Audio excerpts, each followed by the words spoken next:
అందరికీ కూడా ఆ అమ్మవారి ఆశీస్సులు ఉండాలని మనస్ఫూర్తిగా ఆ తల్లిని వేడుకుంటూ ఈరోజు మనం శివుడు పేదరికం ఎలా వస్తుందో, దౌర్భాగ్యమైన స్థితిలోకి ఎలా వెళ్తామో శివుడు చెప్పిన సన్నివేశాన్ని ప్రతి ఒక్కరూ తెలుసుకోవాలి.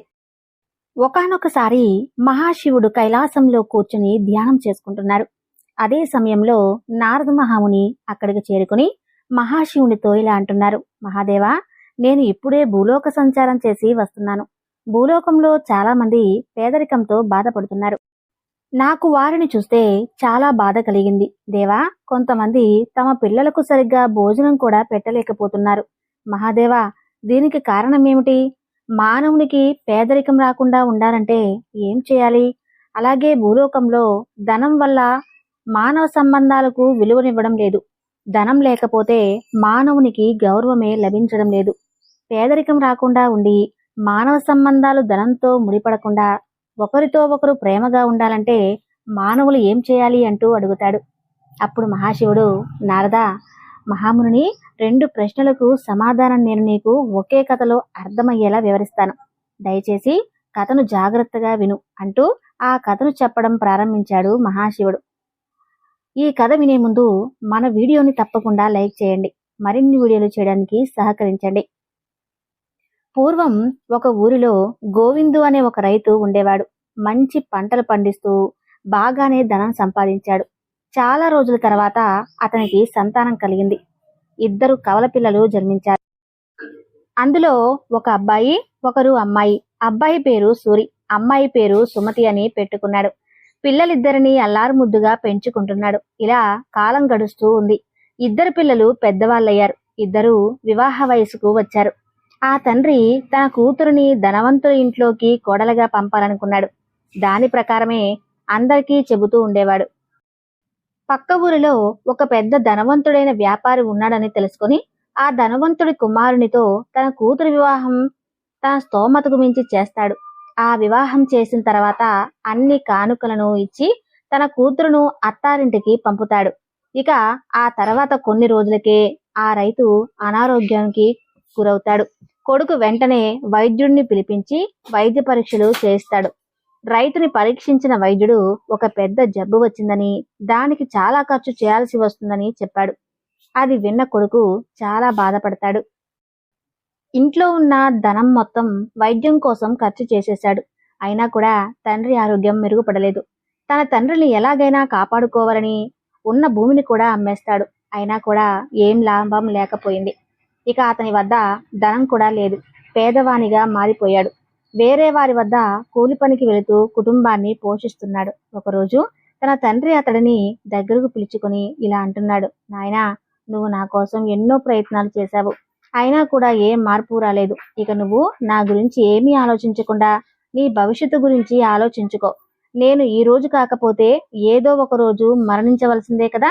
నేను బ్రతికి ఉన్నప్పుడే నువ్వు పెళ్లి చేసుకో అని అంటాడు.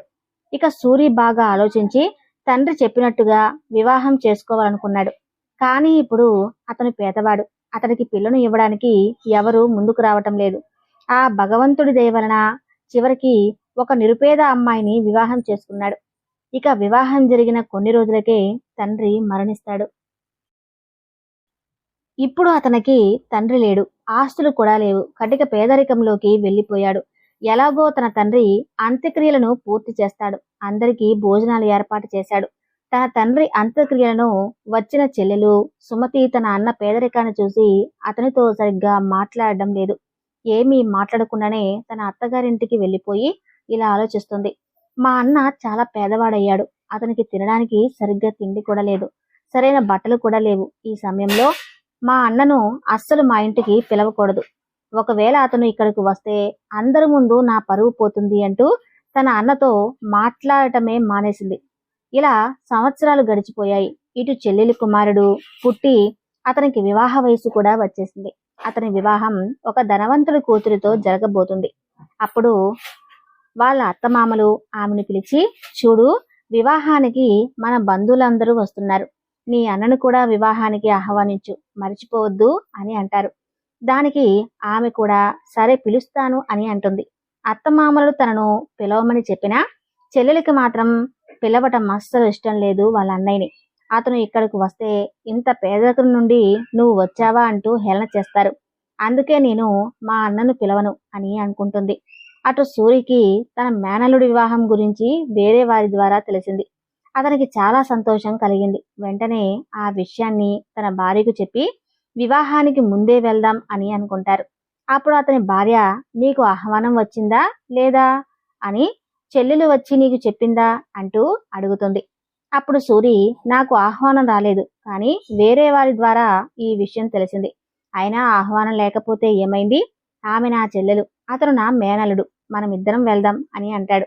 అప్పుడు అతని భార్య, చూడండి, మనం ఎంత దగ్గర బంధుత్వం ఉన్నా మనం మాత్రం పిలవకుండా వారింటికి వెళ్ళకూడదు అని అంటుంది. అప్పుడు ఆ భర్త, చూడు, వాళ్ళు ధనవంతులు, అందరినీ పిలవడంలో నన్ను మర్చిపోయి ఉంటారు, లేదా ఆహ్వానం పంపినా అది మనకు అందలేదేమో. నువ్వు ఏమీ ఆలోచించకుండా అక్కడికి వెళ్ళడానికి అన్నీ సిద్ధం చేయు అని అంటాడు. అప్పుడు అతని భార్య, చూడండి, మీరు వెళ్ళాలనుకుంటే వెళ్ళండి, నేనైతే రాను అని అంటుంది. అప్పుడు ఆ భర్త, సరే అయితే నువ్వు పిల్లలతో కలిసి ఇంట్లో జాగ్రత్తగా ఉండు, నేను ఒక్కడినే వెళ్ళి వస్తాను. నేను కూడా వెళ్ళకపోతే మీ పుట్టింటి వారు ఎవరూ రాలేదని నా చెల్లిని అందరూ కూడా అక్కడ తిడతారు అని అంటాడు. అప్పుడు సూరి వేరే వారి దగ్గర ధనం అప్పుగా తీసుకుని తన చెల్లెలు మేనలుడి కోసం మంచి ఖరీదైన బట్టలు తీసుకుంటారు. ఇక ఆ బట్టలను తీసుకుని నడుచుకుంటూ చెల్లెలి ఇంటికి చేరుకుని ద్వారం వద్ద నిలబడ్డాడు. చాలా సేపటి తర్వాత సుమతి వాళ్ళ తోటికోడలు అతని చూసి గుర్తుపట్టింది. వెంటనే ఆమె సుమతి వద్దకు వెళ్లి, మీ అన్నయ్య వచ్చి ద్వారం వద్ద ఎదురు చూస్తున్నారు అని చెప్పింది. ఆ మాటలు విన్న సుమతి, మా అన్న ఏ విధంగా ఉన్నాడు? మంచి బట్టలు నగలు వేసుకున్నాడా? చూడడానికి దర్జాగా కనిపిస్తున్నాడా అంటూ అడుగుతుంది. అప్పుడు ఆ తోటికోడలు, లేదు, మీ అన్న పాత బట్టలు వేసుకుని వచ్చాడు, ఏ బంగారు ఆభరణాలు వేసుకోలేదు, అతని కోసం ఎదురు చూస్తున్నాడు, నీ కోసమే ఎదురు చూస్తున్నాడు అని చెప్పింది. అది విన్న సుమతికి చాలా కోపం వచ్చింది. ఆమె ఎవరికీ కనపడకుండా తన అన్న దగ్గరకు వెళ్ళింది. చెల్లెల్ని చూడగానే అన్న చాలా ఆనందించాడు. వెంటనే సుమతి తన అన్నను వెంట పెట్టుకుని ఎవరికీ కనపడకుండా ఇంటి వెనకాల ఉన్న ఒక చిన్న గదిలోకి తీసుకువెళ్ళి అతనితో ఇలా అంటుంది, అన్నయ్య, నేను నీకు ఆహ్వానం పంపలేదు కదా, మరి నువ్వు ఎలా వచ్చావు అని అంటుంది. అప్పుడు సూరి, చెల్లెమ్మ, నాకు ఆహ్వానం పంపడం మర్చిపోయావా? నేను వేరే వారి ద్వారా తెలుసుకుని నీ కోసం నీ కొడుకు కోసం కొత్త బట్టలు తీసుకువచ్చాను అని అంటాడు.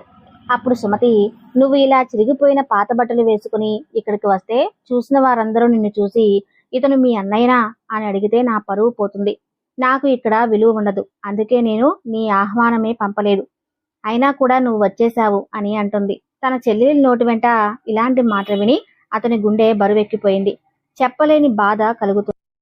తన చెల్లిని క్షమించమని వేడుకుంటాడు. చెల్లెమ్మ, నా వల్ల నీ విలువ తగ్గుతుందని నేను అనుకోలేదు, నా భార్య కూడా చెప్పింది, కానీ నేనే వినలేదు, ఆమె మాటలు పట్టించుకోలేదు. అమ్మా, నన్ను ఇప్పటికైతే క్షమించు, ఇక ఎప్పుడూ కూడా మీ ఇంటికి రాను, ఈ బట్టలను తీసుకో అంటూ ఆ కొత్త బట్టలను చెల్లికి ఇచ్చేస్తాడు.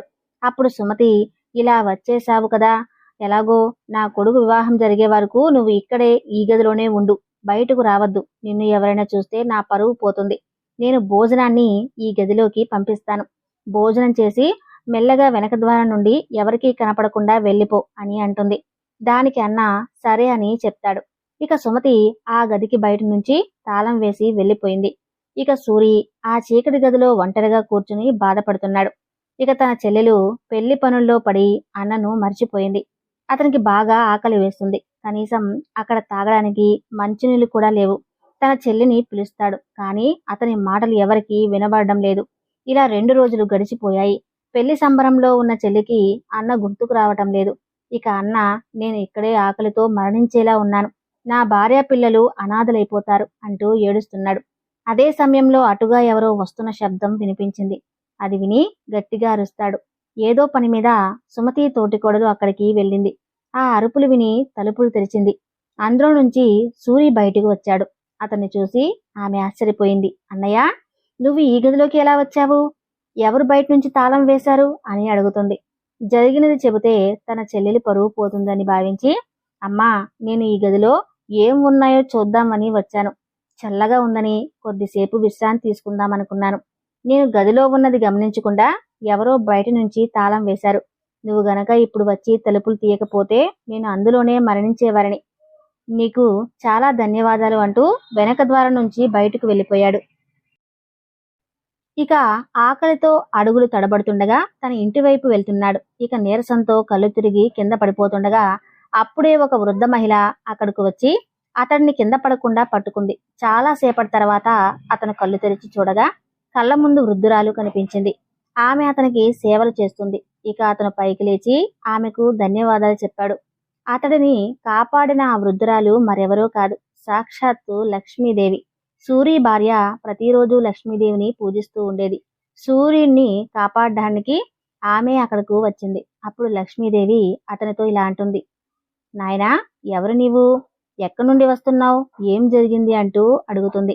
అప్పుడు సూరి జరిగిందంతా చెప్తాడు. తన చెల్లెలు తనకు ఎంతగా అవమానించిందో చెప్తాడు. అప్పుడు ఆ లక్ష్మీదేవి, నాయనా, జరిగిందేదో జరిగింది, ఇక ఆ విషయాలన్నీ మర్చిపో. ఎలా జరగాలని ఉంటే అలాగే జరుగుతుంది. పక్కనే నాకు పండ్ల తోట ఉంది, అందులో నుంచి పండ్లను తీసుకువెళ్ళు, నీ పిల్లలకి ఇవ్వు. అలానే నువ్వు కూడా బాగా ఆకలిగా ఉన్నావు కదా, నువ్వు కూడా ఆ పండ్లను తిని ఆకలిని తీర్చుకో అని అంటుంది. ఆమె మాటలు విని తోటలోకి వెళ్లి కొన్ని పండ్లను తిని తన ఆకలిని తీర్చుకున్నాడు సూరి. ఆ తర్వాత ఇంకా కొన్ని పండ్లను తెంపి సంచిలో నింపుకున్నాడు.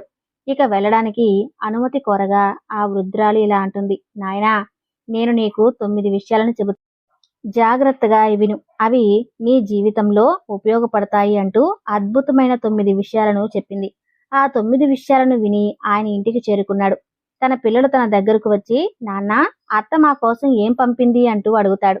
అప్పుడు సూరి, అత్త మీకోసం పండ్లు పంపింది అంటూ ఆ సంచిని వారికి ఇస్తాడు. ఇక అతను బయటనే కూర్చుండి చెల్లెలు చేసిన అవమానం గురించి ఆలోచిస్తున్నాడు. తన భార్య సంచిని ఇంట్లోకి తీసుకువెళ్లి విప్పి చూడగా అందులో ఉన్న వాటిని చూసి ఆమె ఆశ్చర్యపోయింది. ఎందుకంటే అతను తెచ్చిన పండ్లన్నీ కూడా బంగారమే. అందులో దానిమ్మ పండ్లలో విలువైన వజ్రాలు ఉన్నాయి. అది చూసి ఆమెకు చాలా ఆనందం కలిగింది. వెంటనే తన భర్త వద్దకు వచ్చి, అసలు మీ చెల్లెలు ఏం పంపిందో మీకు తెలుసా అని అడుగుతుంది. అప్పుడు సూరి, నేను తెచ్చిన పండ్లు వాళ్ళకు నచ్చినట్టుగా లేవు అని అనుకుని, చూడు, మా చెల్లెలు ఏది ఇచ్చిందో అదే నేను తీసుకువచ్చాను అని అంటాడు. అప్పుడు ఆ భార్య, ఏం పంపిందో నువ్వే వచ్చి చూద్దుగాని రా అంటూ అతడిని లోపలికి తీసుకువెళ్లి ఆ బంగారాన్ని చూపిస్తుంది. అది చూసి అతను కూడా ఆశ్చర్యపోతాడు. మీ చెల్లెలు మనకు చాలా సహాయం చేసింది, ఇక మనకు పేదరికం తొలగిపోయినట్లే అని అంటుంది.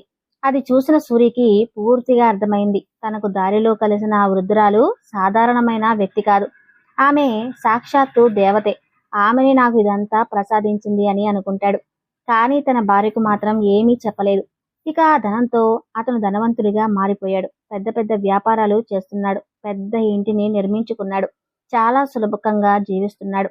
ఆ నగరంలో ఉన్న వారంతా అతనిని గౌరవిస్తున్నారు. ఒకరోజు సూరి భార్య అతని వద్దకు వచ్చి, చూడండి, మీ చెల్లెలు మనకు ఇంతగా సహాయం చేసింది, మీరు వెళ్ళి ఆమెను మన ఇంటికి తీసుకురండి అని అంటుంది. భార్య మాటలు విన్న సూరి, సరే తీసుకువస్తాను అని చెప్పి తన చెల్లెలు ఇంటికి బయలుదేరాడు. ఇంటికి చేరుకుని ద్వారం వద్ద నిలబడిపోయాడు. ముందుగా తోటి కోడలు అతన్ని చూసి వెంటనే సుమతి వద్దకు వెళ్ళి, మీ అన్నయ్య వచ్చాడు అని చెబుతుంది. అప్పుడు సుమతి, నాకు ఏ అన్నయ్య లేడు, సరిగ్గా చూసావా, వేరే ఎవరో వచ్చి ఉంటారేమో అని అంటుంది.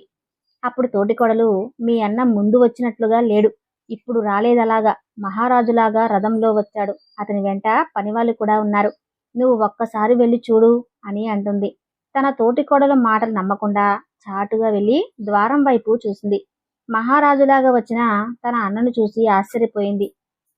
అన్న దగ్గరకు వచ్చి, పేదరికంలోనే ఉన్నాడు కదా, ఇప్పుడు ఎలా వచ్చాడు మహారాజులాగా అని ఆలోచిస్తూ ఉంది. ఈయనేమో దర్జాగా వచ్చాడు అని అనుకుంటుంది. వెంటనే అన్న వద్దకు వెళ్ళి ఎంతో ప్రేమగా అతను లోపలికి తీసుకువస్తుంది.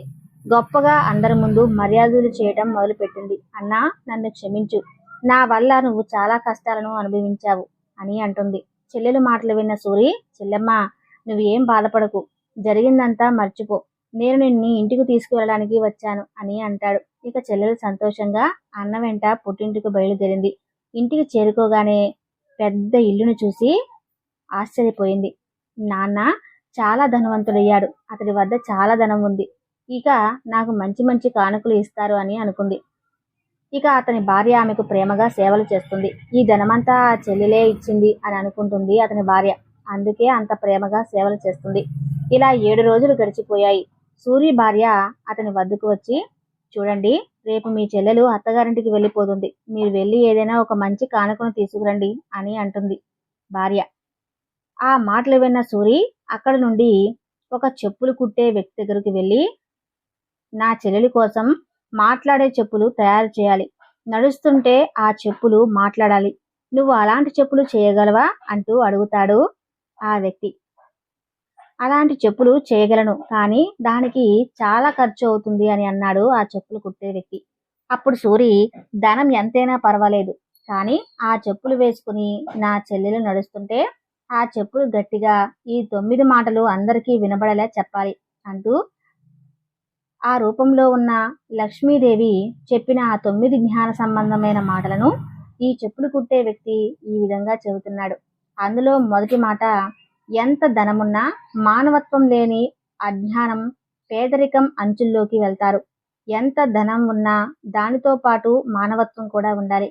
లేదంటే ఏదో ఒక సమయంలో పేదరికం తప్పకుండా వస్తుంది. ఇక రెండవది, మానవుడు ఏదో ఒక పనిని చేయడానికి కృషి చేయాలి. ఏ పని చేయకుండా సోమరిపోతుగా ఉంటే తప్పకుండా పేదరికం వస్తుంది. మనం కష్టపడి పనిచేస్తే మంచి ఫలితం తప్పకుండా లభించి తీరుతుంది. అది ఎప్పుడు ఎదుటివారి ఎదుగుదలను చూసి ఏడుస్తూ, ఎప్పుడూ ఎదుటివారిని దూషించేవారు ఎప్పటికైనా పేదవారిగా మారే అవకాశం ఉంటుంది. ఏ పని చేయడానికైనా భయపడేవారు, ఏదైనా పని చేయడానికి సాకులు చెప్పేవారు ఎప్పుడూ కూడా ఉన్నత స్థానానికి చేరుకోలేరు. పేదరికాన్ని తప్పకుండా అనుభవిస్తారు. 8వది, ఎప్పుడూ కూడా పేదవాడిని అవమానించడం, దూషించడం చేయకూడదు. అలాగే దానం చేయని వ్యక్తి కూడా తన వద్ద ఎంత ధనమున్నా చివరికి కష్టాలను అనుభవిస్తాడు. ఇక చివరి, చెల్లెమ్మ ఎప్పుడూ ఒకేలా ఉండదు. ధనం కన్నా మానవత్వం, రక్త సంబంధం చాలా గొప్పది. మానవత్వం లేని ధనం మన వద్ద ఎంత ఉన్నా అది వ్యర్థమే అంటూ ఆ 9 విషయాలను ఆ చెప్పులు కుట్టే వ్యక్తి చెప్పాడు. ఆ 9 మాటలు వింటే నా చెల్లెలు అహంకారం పోయి చేసిన తప్పును తెలుసుకుంటుంది అని అంటాడు. ఇక అతను చెప్పినట్లే మాట్లాడే చెప్పులను తయారు చేస్తాడు. అవి బంగారంతో, వజ్రాలతో మెరిసిపోతున్నాయి. వాటిని తీసుకువెళ్ళి తన చెల్లెలికి కానుకగా ఇస్తాడు. బంగారు చెప్పులను చూసి ఆమె చాలా సంతోషించింది. ఇక మరునాడు ఉదయాన్నే ఆ చెప్పులను తీసుకుని అత్తగారింటికి వెళ్ళిపోయింది. అప్పుడు అత్తగారింటి వారి ఇంటి ముందుకు వెళ్ళి, మీ అన్న ఏం కానుకలు ఇచ్చాడు అంటూ అడుగుతారు అత్తగారు. అప్పుడు, నాకు బంగారు చెప్పులు మా అన్నయ్య కానుకగా ఇచ్చాడు అని అంటుంది. చూపించండి అని అడుగుతారు వాళ్ళందరూ. నాకు బంగారు చెప్పులను కానుకగా ఇచ్చాడు కదా, చూపిస్తాను, ఆగండి అంటూ వెళ్తుంది. ఆమె అడుగులు వేయగానే ఆ చెప్పులు గట్టిగా ఆ 9 విషయాలను చెబుతాయి. ఇక చివరి విషయంలో, చెల్లెమ్మ, కాలం ఎప్పుడూ ఒకే విధంగా ఉండదు. ధనం కన్నా మానవత్వం, రక్త సంబంధం చాలా గొప్పది. మానవత్వం లేని వద్ద ధనం ఎంత ఉన్నా అది వ్యర్థమే అంటూ ఆ 9 విషయాలను ఆ చెప్పులు చెబుతున్నాయి. ఆ మాటలు విని ఆమెకు అందరి ముందు చాలా సిగ్గు కలిగింది. తన అన్నను తాను చేసిన అవమానం తలుచుకుని బోరున ఏడుస్తుంది. అప్పుడు అందరూ ఏం జరిగింది అంటూ అడుగుతారు. అప్పుడు సుమతి తన అన్నను తాను చేసిన అవమానం గురించి చెబుతుంది. నాకు ధనం ఉన్నందునే అహంకారంతో మా అన్నను అవమానించానని నాకు చాలా బాధగా ఉంది అంటూ ఏడుస్తుంది. ఏడుస్తున్న సుమతిని ఓదారుస్తూ తోటికోడలు ఇలా అంటుంది. చూడు, జరిగిందేదో జరిగిపోయింది. ఇక దాని గురించి మర్చిపో. ఇక ముందు అలా జరగకుండా చూసుకో. ఎవరైతే ధనముందని గర్వపడతారో వారి ఇంట్లో ఎప్పుడూ కూడా లక్ష్మీదేవి ఎక్కువ కాలం ఉండదు.